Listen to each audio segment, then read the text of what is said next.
My name is Porter Kellor, and I learned something important about marriage on a Tuesday evening in October. Sometimes the truth hides in plain sight, wearing a weak smile and a long-sleeved shirt pulled down too far. Hazel came home at 6:30, which was unusual. Her lunch meetings with Cameron Terrin, her boss at Meridian Corp, typically lasted 2 hours max. This one had stretched past 5. She walked through our townhouse door with that particular careful grace people use when they're trying not to draw attention to themselves. "How was lunch?" I asked from the kitchen island where I was reviewing logistics reports. Operations directors don't get to clock out at 5, especially when you're managing supply chains for a company that thinks efficiency means squeezing every penny until Lincoln screams. "Fine," she said, setting her purse down with deliberate precision. "Just went over the quarterly recruitment numbers." I looked up. Hazel was 38, polished in that HR way that made people trust her with their secrets. Auburn hair always perfect, makeup that survived 12-hour days, and a smile that could disarm angry employees and charm executives alike. But something was off. She was favoring her left arm, keeping it close to her body. "You okay?" I asked. She was already heading toward the stairs. "Just tired. Long day." I watched her climb the steps, noting how she gripped the banister with only her right hand. 23 years of marriage teaches you to read the signals. Hazel was hurt, and she was hiding it.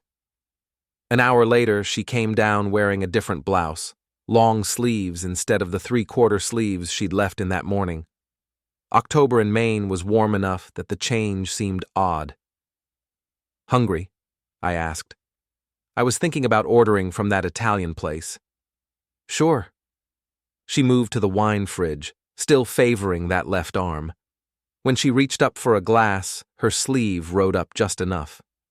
There it was, a dark bruise on her forearm, roughly the size and shape of fingers, 4 parallel marks where someone had gripped her hard enough to leave impressions. "Hazel," my voice came out sharper than I'd intended. "What happened to your arm?"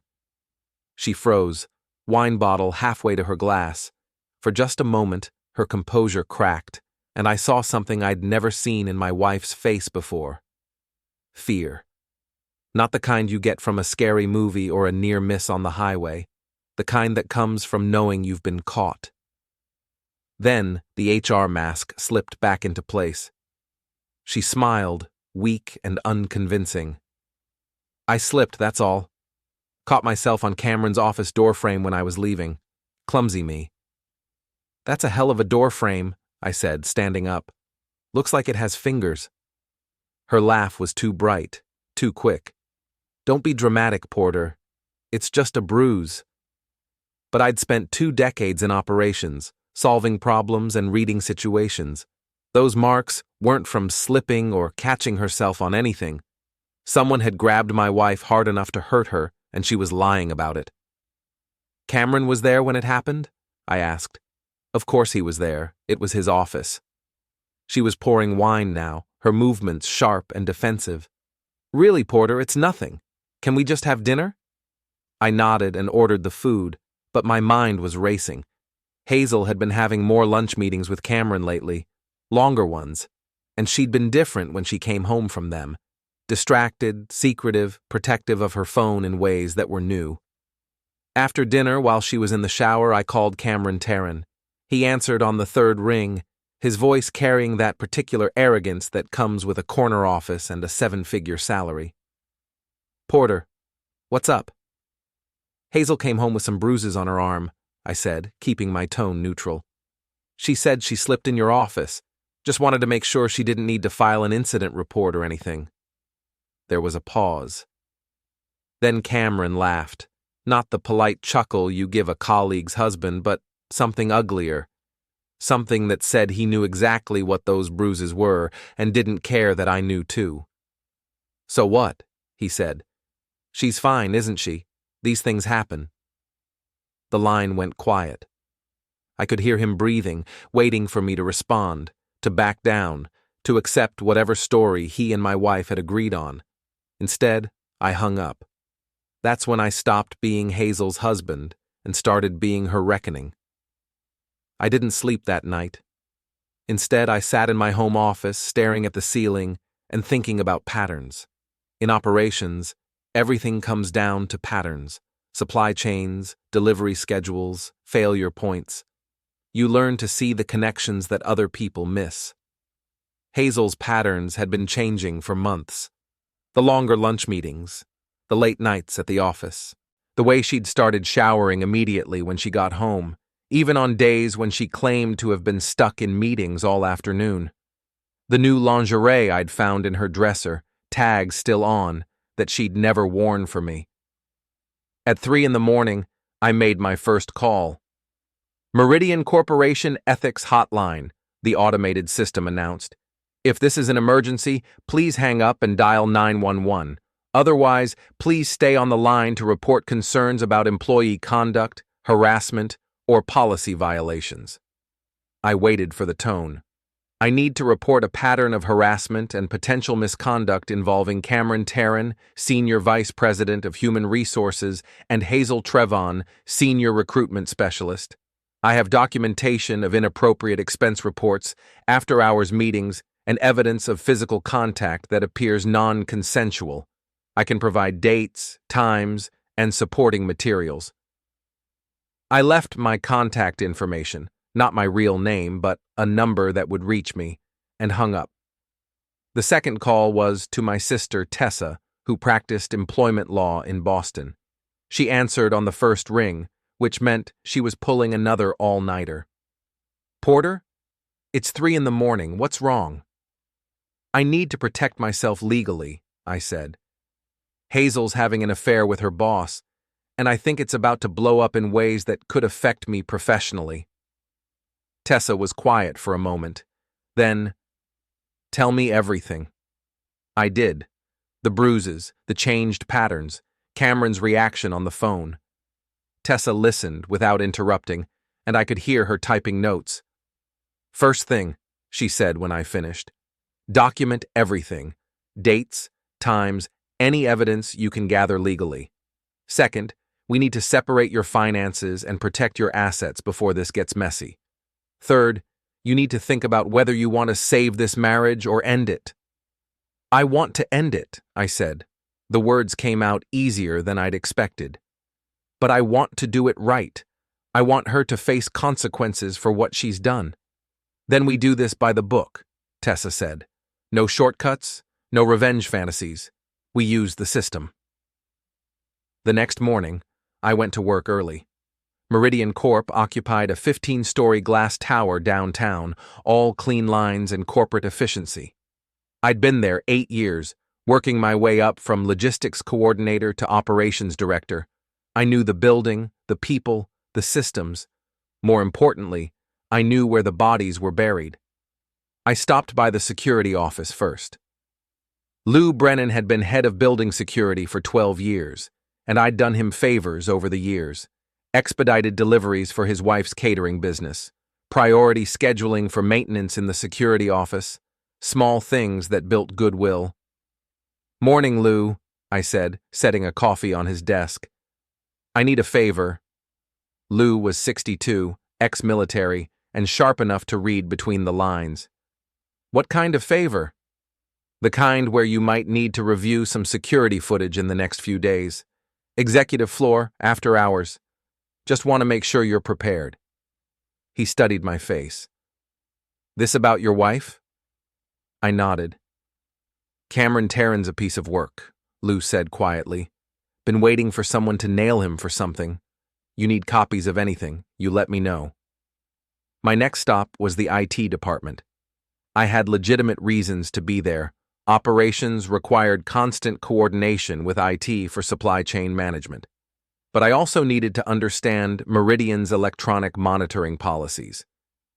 Hey, Marcus, I said to the senior systems administrator. Quick question about email retention. How long do we keep internal communications? Marcus looked up from his screen. 7 years for compliance. Why? Just updating our operations manual. What about expense report documentation? Same retention period. All electronic submissions are archived automatically. He paused. You working on something specific? Just crossing T's and dotting I's, I said. You know how it is. But Marcus was already turning back to his computer, and I could see the wheels turning. IT guys were like operations guys. They understood systems, and they could smell trouble coming. I spent the rest of the morning in my office, building a timeline. Hazel's unusual lunch meetings had started in July. I pulled up her expense reports from our shared account, the ones she thought I never looked at. Restaurant charges for 2 people at places that specialized in private dining rooms. Hotel bar charges in the middle of the afternoon. Parking fees at locations nowhere near Meridian's offices. She'd been sloppy, or maybe she'd just never expected me to look. At 11:30, my burner phone rang. The Ethics Hotline. Mr. Johnson? The voice was professional, female, careful.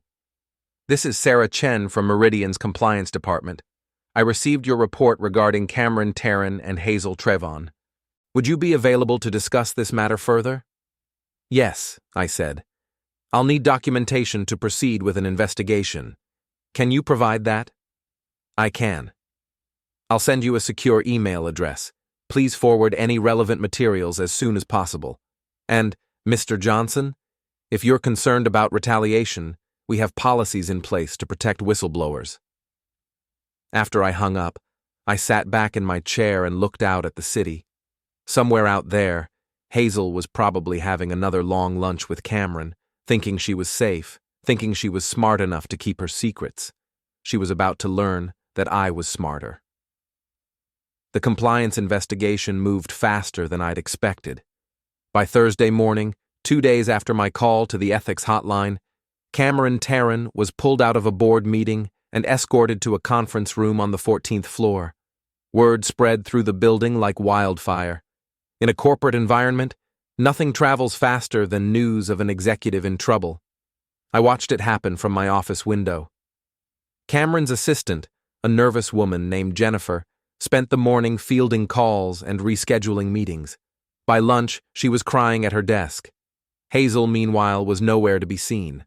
According to the office gossip network, which in any company is more reliable than official communications, she'd called in sick. I knew better.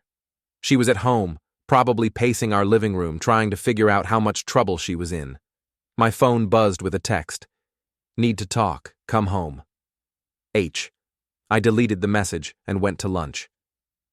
Mick's Tavern was a 10-minute walk from Meridian Tower, the kind of place where downtown workers went to complain about their bosses and drink away their frustrations. Mick Donnelly had been running the place for 15 years, and he had a gift for extracting information from loose-lipped customers. Porter, he called when I walked in. Heard there's some excitement over at your office today. I slid onto a bar stool. News travels fast. Cameron Terrin's been coming in here for months, Mick said, polishing a glass with deliberate care. Usually with your wife. They sit in the back booth, think nobody notices them. My stomach tightened, but I kept my expression neutral. That so? Last week, she had bruises on her arms. Tried to hide them, but I've been tending bar long enough to recognize the signs.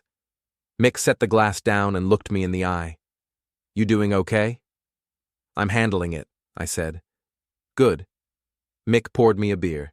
Because that man's got it coming, and your wife, well, she made her choices.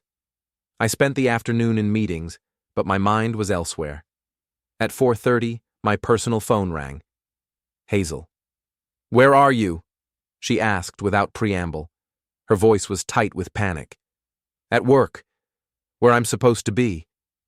Porter, we need to talk. Something's happened. There's been some kind of misunderstanding. What kind of misunderstanding? Someone's made accusations, false accusations, about Cameron and me. HR wants to interview me tomorrow. I let the silence stretch out, listening to her breathe. Porter, are you there? I'm here. I need you to support me on this. We're married. We're supposed to be a team. Are we? I asked. Because from where I'm sitting, it looks like you've been playing for a different team for the past few months. What's that supposed to mean? It means I know about the lunches, Hazel. I know about the hotel bars and the private dining rooms and the bruises on your arm. I know about all of it. The line went quiet for so long I thought she'd hung up. Porter, she said finally, her voice small. It's not what you think. Then what is it? I can't. Not over the phone. Come home, please. I hung up without answering. At 6 o'clock, I was still at my desk when Lou Brennan appeared in my doorway. Got a minute? He asked. I followed him to the security office where he pulled up footage on his computer. The timestamp showed last Tuesday, 5:45 p.m., the day Hazel came home with bruises. The video showed Cameron's office, shot from a hallway camera. I watched Cameron grab Hazel's arm, pull her close, and press her against the wall. Even in the grainy security footage, I could see her trying to pull away, could see him tighten his grip. That enough? Lou asked. More than enough, I said. Can you make copies? Already done. He handed me a flash drive. For what it's worth, I'm sorry you had to see that. I drove home through downtown Portland, past the restaurants where Hazel and Cameron had their private lunches, past the hotel where they'd shared drinks in the middle of the afternoon. The city looked different now, like I was seeing it clearly for the first time. Hazel was waiting in the living room when I walked in. She'd been crying. Her makeup was smudged, and her eyes were red and puffy. She looked smaller somehow, diminished. We need to talk, she said. Yes, I agreed. We do.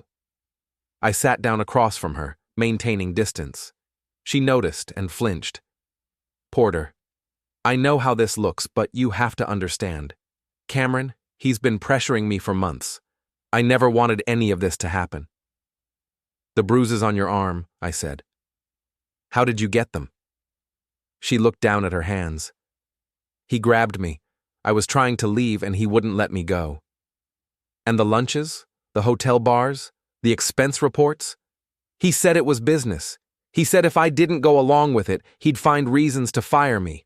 I was scared, Porter. I was scared of losing my job. I studied her face, looking for truth in the carefully constructed explanation. Maybe some of it was real. Maybe Cameron had been pressuring her. But the timeline didn't add up, and neither did her behavior. When did it start? I asked. July, right after the company retreat. And you never thought to tell me? Your husband? I was handling it. I thought I could manage the situation without involving you. By having intimate lunches with him? By letting him put his hands on you? Her composure cracked. It wasn't like that. I was trying to keep him happy without things going too far. How far did things go, Hazel? She was crying again now, but I felt nothing. No sympathy, no urge to comfort her. Just a cold, analytical distance. Answer the question, I said. We kissed, she whispered. A few times. But that's all. I swear that's all. I pulled out my phone and showed her the security footage Lou had copied for me. Her face went white as she watched Cameron press her against the wall, watched herself not fighting as hard as she'd claimed. That doesn't look like someone being forced, I said. Porter, please. I've filed for legal separation, I said, cutting her off. Tessa's handling the paperwork. You'll be served tomorrow morning. She stared at me like I'd slapped her. You can't be serious. I've never been more serious about anything in my life. But we can work through this. Marriage counseling, therapy, whatever you want. We can fix this. I stood up. There's nothing to fix, Hazel. You made your choices. Now you get to live with the consequences. Where are you going? Hotel, I said. I'll be back this weekend to pack my things. Porter, wait. But I was already walking toward the door. Behind me, I could hear her sobbing, calling my name, begging me to come back. I didn't turn around. The next morning, I was in my office early when Jennifer, Cameron's assistant, knocked on my door. Her eyes were red from crying, and she looked like she hadn't slept. "Mr. Kellor, I'm sorry to bother you, but I need to ask you something." "Come in," I said, gesturing to the chair across from my desk. She sat down carefully, clutching a tissue. "It's about Mr. Terrin and your wife. The compliance people, they're asking questions, and I don't know what to say." "Tell them the truth," I said simply. "But what if it gets me in trouble? I knew about the lunches, about the meetings. I scheduled them. If I'd said something earlier, maybe none of this would have happened." I leaned back in my chair, studying her. Jennifer was 26, fresh out of college, and probably terrified of losing her job. She was also the person who had the most direct access to Cameron's schedule and communications. "Jennifer," I said carefully, "did Cameron ever ask you to do anything that seemed inappropriate? Schedule meetings that weren't really business meetings? Make reservations at restaurants or hotels?" She nodded miserably. "All the time. And he made me promise not to tell anyone. Said it was confidential executive business. But I knew it wasn't right. I needed this job." "The compliance investigators will protect you," I said. "They're more interested in the truth than in punishing people who are following orders. Will you tell them I talked to you?" "Only if you want me to." She was quiet for a moment, then nodded. "I think I need to tell them everything." After she left, I called Tessa. "How's Hazel taking the separation papers?" she asked. "About as well as you'd expect. She's still trying to convince me it was all Cameron's fault." "Was it?" I thought about the security footage, about the expense reports, about the months of lies and careful deception. "Some of it maybe, but not all of it. She made choices." "Good," Tessa said, "because I've got news. I did some digging into Cameron Terrin's background. This isn't the first time he's been accused of harassment. His previous company settled a lawsuit with a female employee 3 years ago. Confidential settlement, but my contact there says it was substantial. So he's done this before. And he'll do it again unless someone stops him. Your wife might have been a victim initially, but she became a willing participant. The evidence supports that." At 10:30, I got a call from Sarah Chen in compliance. "Mr. Johnson, we've completed our preliminary investigation and will be moving forward with disciplinary action against both Mr. Terrin and Ms. Trevin. I wanted to thank you for coming forward." "What kind of disciplinary action?" "Mr. Terrin is being terminated immediately. Ms. Trevin will be suspended pending a full investigation, but given the evidence, termination is likely." I felt a surge of satisfaction, followed immediately by something darker. This was just the beginning. "There's one more thing," Sarah continued. "We've discovered financial irregularities in some of the expense reports submitted by both parties. We'll be turning that information over to our legal department." After I hung up, I sat back in my chair and allowed myself a small smile. The system was working exactly as I'd planned. My phone buzzed with a text from Hazel. "They fired Cameron. They're suspending me. We need to talk." I deleted the message. An hour later, another text. "Porter, please. I know you're angry, but we can get through this." I deleted that one too. At lunch, I went back to Mick's Tavern. Word of Cameron's termination had already reached the downtown gossip network, and the place was buzzing with speculation. "Heard your wife got suspended too," Mick said as I sat down. "News travels fast." "Faster when it's good news." He poured me a beer. "You doing okay?" "Better than I expected." "Good, because there's something else you should know. Cameron was in here yesterday afternoon right after he got fired. Drunk, angry, talking about how he was going to make someone pay for ruining his life." I looked up from my beer. "Someone specific?" "You." That evening, I was packing clothes in my hotel room when my phone rang. Unknown number. "Porter Kellor?" The voice was slurred, aggressive. "Who is this?" "You know damn well who this is. You think you're smart, don't you? Think you can destroy my career and just walk away?" Cameron, drunk and furious. "I didn't destroy anything," I said calmly. "You did that yourself." "Bullshit. You set me up. You and that compliance snake." I reported what I saw. The system did the rest. The system. He laughed bitterly. You want to play games with the system? Fine. Let's see how you like it when I tell everyone what your wife really is. Let's see how your precious reputation holds up when people know she was begging for it. The line went silent. I sat on the hotel bed, staring at the phone. Cameron was desperate, which made him dangerous. Desperate people did stupid things, and stupid things could hurt innocent people. It was time to make sure Cameron understood the consequences of threatening me. I made 3 calls. The first was to Lou Brennan, asking him to keep an eye on the building's security and to call me if Cameron showed up.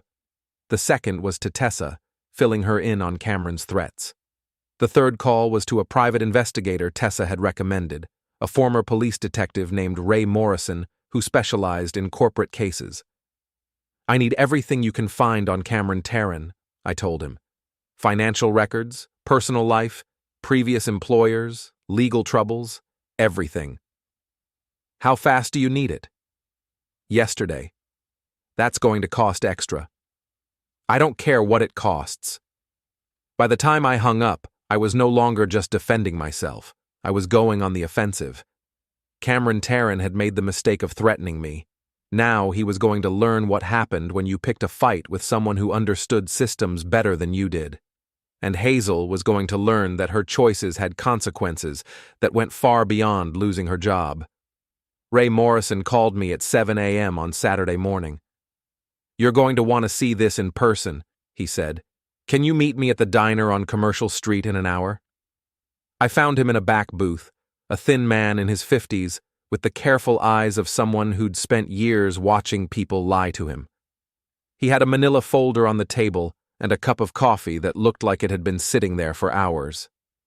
Cameron Terrin's got problems, he said without preamble. Big ones. He opened the folder and spread out documents across the table. Bank statements, credit reports, legal papers. He's broke, Ray continued. Leverage to the hilt, second mortgage on his house, maxed out credit cards, personal loans from 3 different banks. He's been living way beyond his means for years. I studied the financial records. How broke? 6 figures in debt, minimum.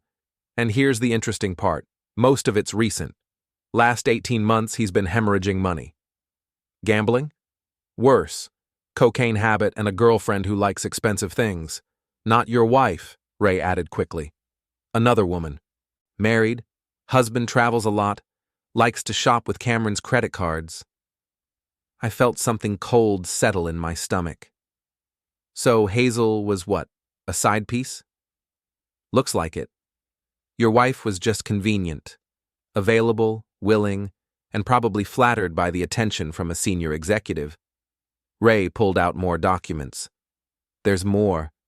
The harassment settlement from his previous job? It was for $200,000, cleaned out his savings and forced him to sell his house in Boston. That's why he came to Portland. Fresh start, new job, chance to rebuild. And he immediately started the same pattern. Leopards and spots, Ray said. But here's the thing that'll interest you most. I talked to some people at his old company. Cameron's got a temper, and when he's cornered, he gets violent. I looked up from the papers. How violent? Broke his ex-wife's wrist during their divorce proceedings. Charges were dropped as part of the settlement, but the police reports are still on file. The pieces were falling into place. Cameron wasn't just a predator, he was a desperate predator with nothing left to lose. That made him dangerous in ways I hadn't fully considered. There's one more thing, Ray said. He's been asking around about you, trying to find out where you're staying, what your routine is. He hired a guy to follow you. Hired? More like promised to pay. Remember, he's broke. But the guy he hired isn't the sharpest tool in the shed. Name's Tony Ricci, small-time muscle with a record for assault and intimidation. I sat back in the booth, processing the information. Cameron was escalating, moving from threats to surveillance to potentially physical confrontation. It was time to end this before someone got hurt. What do you recommend? I asked. Ray gathered up the documents. You've got enough here to destroy him completely. Financial records show he's been using company resources for personal expenses. That's embezzlement. The harassment history establishes a pattern. And if he's threatening you, that's criminal. I want him gone, I said. Not just fired. Gone. That can be arranged. That afternoon, I drove to the townhouse to collect more of my belongings. Hazel's car was in the driveway, and I could see her watching from the living room window as I pulled up. She met me at the door, and I was shocked by how she looked. She'd lost weight, her hair was unwashed, and she was wearing the same clothes I'd seen her in 2 days earlier. "Porter," she said, her voice hoarse. "Thank God you're here. We need to talk about Cameron." "What about him?" "He's been calling me, threatening me. He says this is all my fault, that I seduced him and ruined his life. He's scaring me." I pushed past her into the house. "Where's he calling from?" "I don't know. Different numbers each time. He's drunk, angry. He says he's going to tell everyone that I'm a whore, that I destroyed his marriage and his career." I stopped packing and looked at her. "His marriage?" "He's married, Porter. Has been the whole time. I didn't know until this week. His wife lives in Boston, thinks he's working late when he's up here." The final piece clicked into place.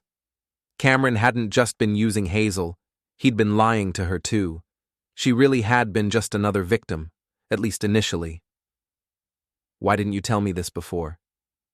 "Because I was ashamed. Because I knew how it would look.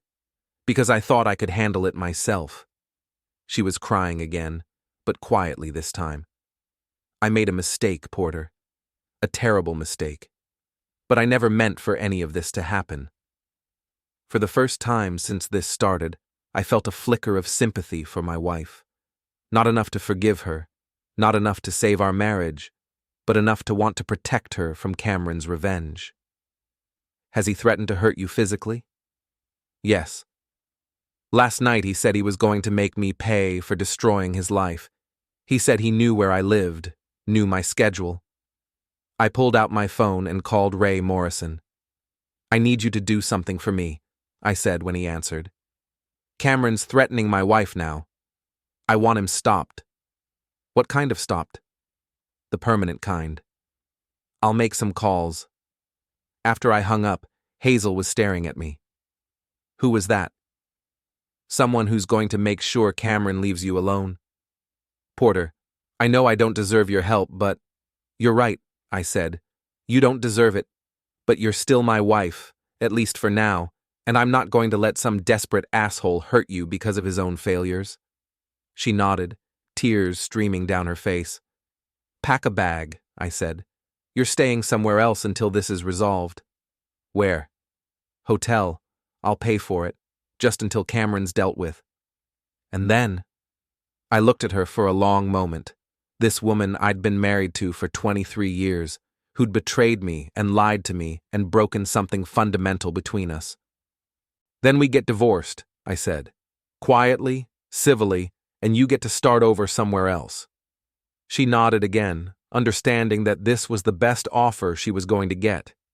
As I helped her pack, my phone buzzed with a text from Ray.